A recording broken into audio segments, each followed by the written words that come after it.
Hello students, आज के इस वीडियो में हम 11th फिजिक्स का एक मोस्ट इंपॉर्टेंट क्वेश्चन करेंगे। ये क्वेश्चन गुरुत्वाकर्षण चैप्टर से लिया गया है। क्वेश्चन ये है, न्यूटन के सार्वत्रिक गुरुत्वाकर्षण के नियम से केपलर के तृतीय नियम का निगमन करना है। तो सहायता लेना है गुरुत्वाकर्षण का नियम न्यूटन का, और हमें निकालना है केपलर का तृतीय नियम। तो इस क्वेश्चन को शुरू करने से पहले हम केपलर के नियमों को सीखेंगे। तो केपलर ने ग्रह संबंधी 3 नियम दिए हुए हैं। तो पहला नियम यह है, प्रथम नियम। जैसे ये ग्रह है, ए पॉइंट पर है ये अभी, और ये इस मार्ग पर वृत्तीय कक्षा में घूम रहा है, और ये सूर्य है। तो सूर्य के चारों ओर ये ग्रह एक दीर्घ वृत्ताकार कक्षा में चक्कर लगा रहा है। तो पहला नियम ये बोलता है, जो केपलर ने दिए हैं, प्रथम नियम ने ये बताया है कि प्रत्येक ग्रह सूर्य के चारों ओर एक दीर्घ वृत्ताकार कक्षा में परिक्रमा करता है और सूर्य इसके फोकस पर होता है। तो ये प्रथम नियम है। अब देखते हैं द्वितीय नियम। तो केपलर का द्वितीय नियम, द्वितीय नियम में केपलर ने यह बताया कि जैसे ए पॉइंट पर ग्रह है, तो ग्रह को सूर्य से मिलाने वाली रेखा, ये वाली रेखा मान लो ए से बी तक पहुंच गई टी समय में, और ये ग्रह सी से डी तक पहुंचा, वो भी टी समय में, और ई से एफ तक पहुंचा टी समय में। इसका मतलब हम समय अंतराल बराबर बराबर ले रहे हैं।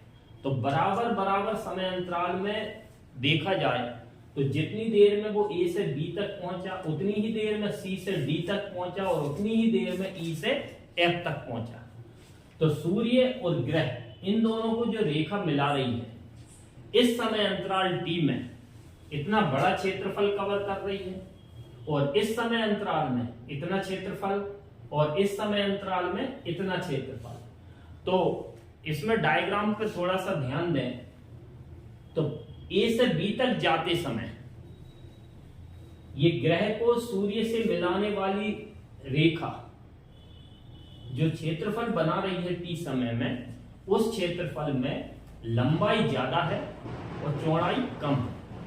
और जैसे जैसे हम आगे बढ़े तो इस रेखा की लंबाई कम होती जा रही है, और उसी समय अंतराल में चौड़ाई इस क्षेत्रफल की बढ़ती जा रही है। इसका मतलब यह हुआ, लंबाई ज्यादा है तो चौड़ाई कम, और जैसे जैसे हम आगे बढ़ रहे हैं लंबाई कम होती जा रही है, चौड़ाई बढ़ती जा रही है, और पास आएंगे तो फिर लंबाई और कम हो गई, चौड़ाई और बढ़ गई। लेकिन लंबाई ज्यादा है, इधर चौड़ाई कम है, तो लंबाई और चौड़ाई का जब गुणा किया गया इस समय अंतराल में, जो इस रेखा ने क्षेत्रफल कवर किया है, उसमें लंबाई और चौड़ाई का गुणा जितना आया उतना ही इधर आया, उतना ही इधर आया। इसका मतलब क्षेत्रफल बराबर है। ये वाला क्षेत्रफल, ये वाला क्षेत्रफल, ये वाला क्षेत्रफल, तीनों बराबर हैं। तो इसी से संबंधित ग्रह का दूसरा नियम ये बोलता है कि सूर्य और ग्रह को मिलाने वाली रेखा बराबर समय अंतराल में बराबर क्षेत्रफल तय करती है। तो इस नियम को हम क्षेत्रफल का नियम भी कहते हैं। तो ये द्वितीय नियम है। अब हम देखेंगे ग्रह संबंधी केपलर का तृतीय नियम। तो तृतीय नियम देखते हैं जो हमें सिद्ध करना है। तो तृतीय नियम,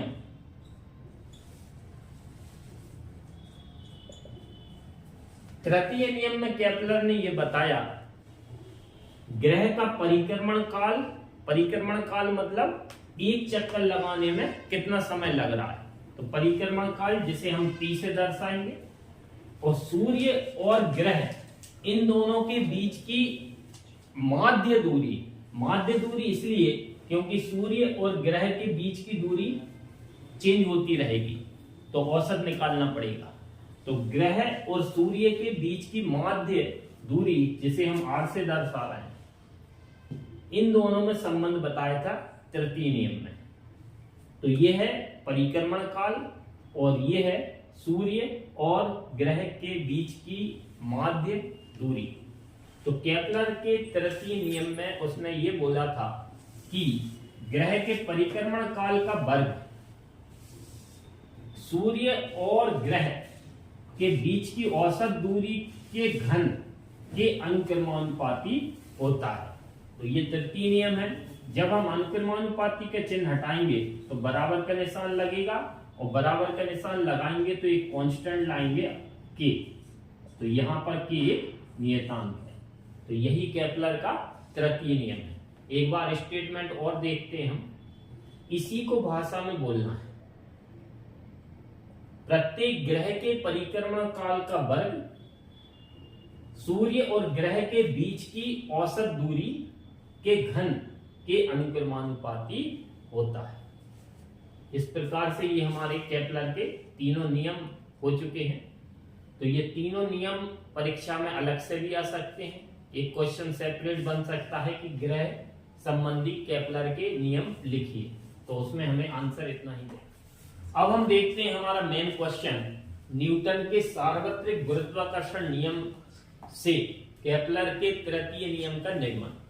तो हमें सहायता लेना है गुरुत्वाकर्षण नियम की। तो उसका सूत्र यह है, F बराबर G m1 m2 upon r square. तो इस सूत्र की सहायता लेना है हमें, और हमें निकालना है केपलर का तृतीय नियम।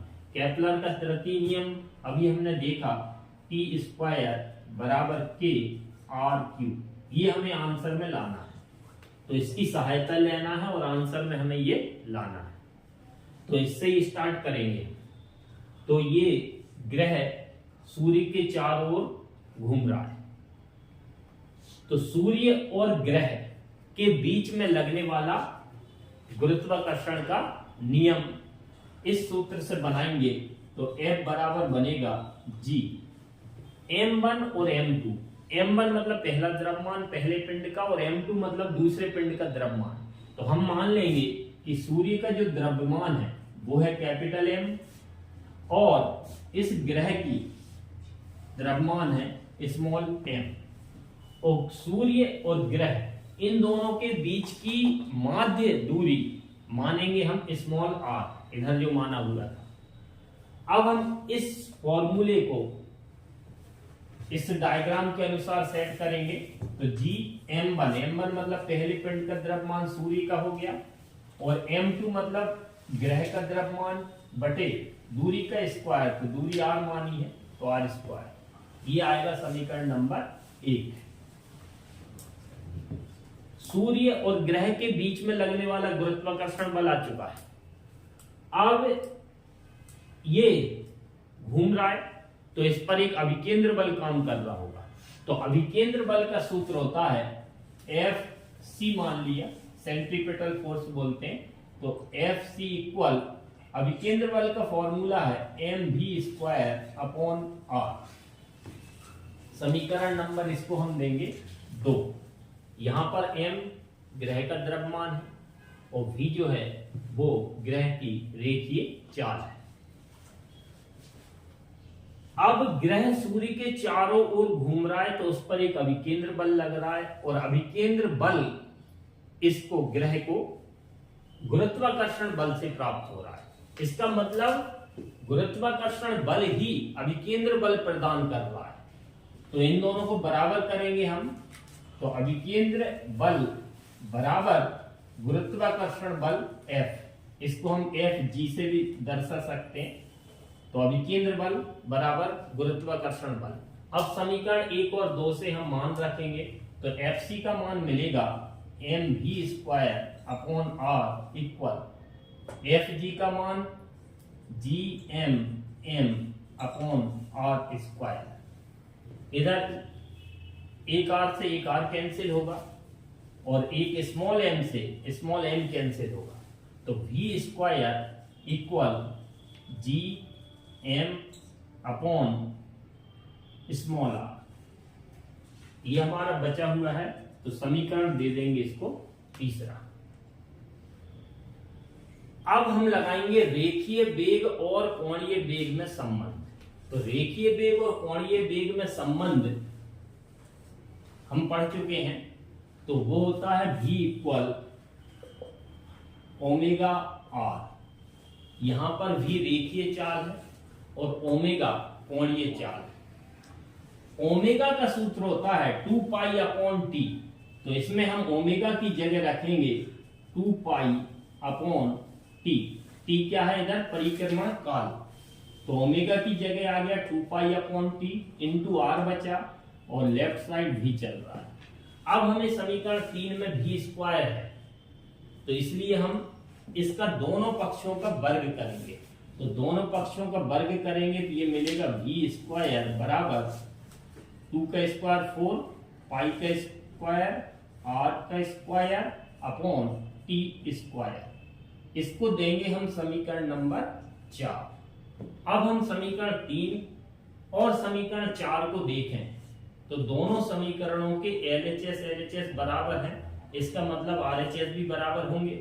तो समीकरण 3 और 4 की तुलना करेंगे, तो अब आगे लिख देंगे हम, अतः समीकरण 3 व समीकरण 4 से तुलना करेंगे।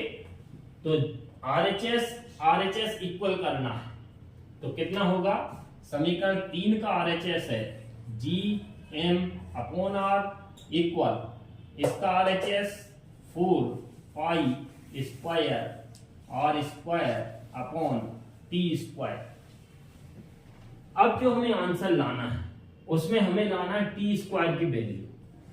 तो T स्क्वायर ये है, तो तिर्यक गुणा कर दें, तो GM इंटू T स्क्वायर बराबर R का इधर होगा गुणा, तो 4 पाई स्क्वायर R स्क्वायर पहले से है और R और जाएगा उधर, तो R की घात 3। अब हमें T स्क्वायर की वैल्यू चाहिए, तो GM को भी उस तरफ भेजेंगे, तो T square equal 4 pi square upon GM और इनटू में बचेगा R की power 3, 4 pi square upon GM। इसमें जितनी भी राशियां आ रही हैं वो सब नियतांक हैं। 4 कांस्टेंट होता ही है, पाई कांस्टेंट होता ही है, G इसकी वैल्यू भी फिक्स रहती है, और कैपिटल M क्या है? सूर्य का द्रव्यमान, तो वो भी फिक्स होगा। इसका मतलब ये पूरी राशि कैसी है? नियत है। तो ये पूरा एक नियतांक है। तो नियतांक जब हम हटाएंगे तो ये पूरा कांस्टेंट हुआ। इस कांस्टेंट को जब हटाते हैं तो अनुक्रमानुपाती का चिन्ह जाता है बराबर की जगह, और अनुक्रमानुपाती हटाते हैं और बराबर लगाते हैं तो एक कांस्टेंट लगाना पड़ता है। तो कांस्टेंट हटा रहे हैं तो ये मिलेगा टी स्क्वायर बराबर की जगह चिन्ह जाएगा अनुक्रमानुपाती, और ये कांस्टेंट पूरा हट जाएगा तो आर क्यूब। यही केपलर का तृतीय नियम है। तो इसमें हम इस राशि को के भी दर्शा सकते हैं। तो एक स्टेप इधर ये भी बढ़ सकती है कि टी स्क्वायर बराबर के आर क्यूब, और फिर के भी हटाएंगे तो ये स्टेप मिल जाएगा। तो ये बहुत इंपॉर्टेंट क्वेश्चन है 11th के हिसाब से एमपी बोर्ड के छात्रों के लिए। और अगर ये वीडियो पसंद आया हो तो शेयर और सब्सक्राइब चैनल को जरूर करें। Thank you.